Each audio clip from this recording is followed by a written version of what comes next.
A new American revolution has begun, not against the forces of a colonial kingdom, but a rebellion against an oppressor that has risen among us. It is not a foreign invasion we have to fear, rather the threat of a force within our nation that has usurped what was once a dream of having the greatest democracy ever known to man. We now live in a world where the population has grown exponentially, and the planet is running out of resources to sustain us all.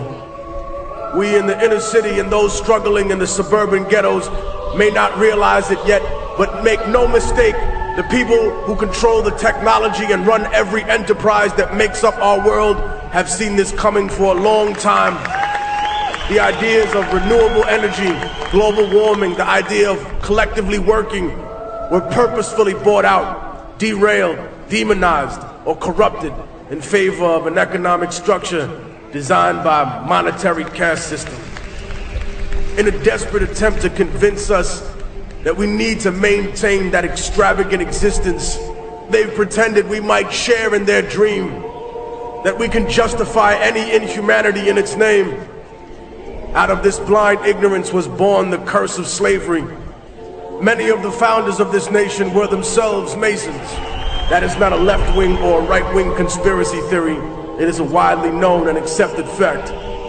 So then explain to me how a nation founded by men who not only understood the long and complicated history of Europe, but also that of Africa, could permeate such a lie in convincing the American public that one race of men was superior and one inferior. When in fact we know that all the early men, the people who created civilization, every aspect of what we see today, the foundation of all modern human life, were from Africa. The greatest cowardice, of course, came not with slavery itself, unfortunately, but with the excuses for slavery. For if America had been as brave as the Roman Empire and all other empires that had come after her, and claimed, no, we were just stronger, and that's why we took you, then when slavery was over, racism would have probably followed in suit. But instead, it was the social lie, the religious lie that was told, that stayed in the minds of people, that separated one human being from another, in order to distract us from the issues of class and freedom. They created issues around religion and race to dominate the world for centuries to come. Some claim that they respect the culture of life in this country. They cry out for the indignity of children that are slaughtered before they are born.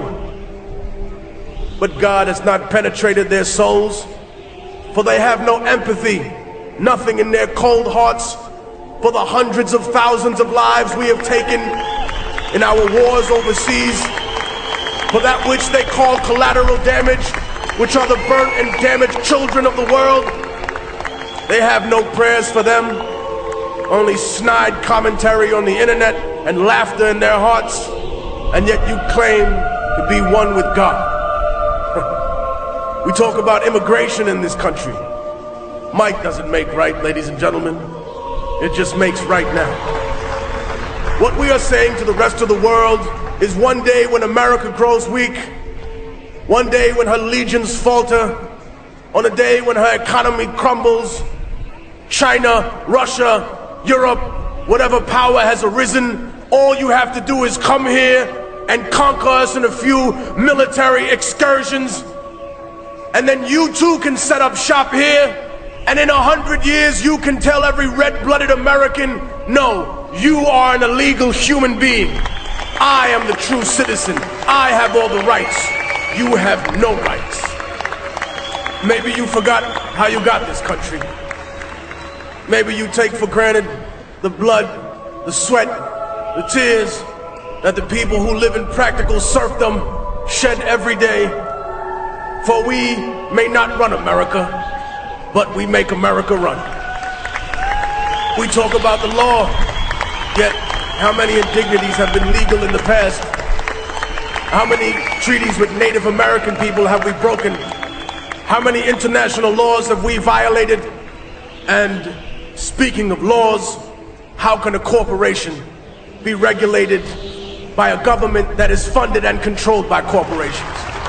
How can there be accountability for people who see a profit margin above the lives of Americans, above the lives of human beings in other countries? We have taken the soul out of ourselves and placed them inside machines. My words, of course, will be marginalized, demonized in typical fashion.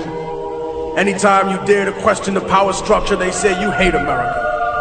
No, I love this country. I see its beauty every day in its people. And I love it a lot more than those that have abandoned the American worker, that have chose to exploit and try and take away every single benefit that she has. Those that attempt to make excuses for every atrocity committed in the name of supposed freedom. Those who demand accountability from everyone, but offer none themselves. Who favor contracts over lives, who favor invasion and control over organic democracy overseas.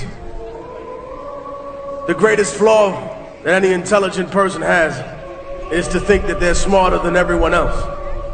And so, as the government has planted its spies amongst us, we have planted our spies among them. They have infiltrated every branch of the American government.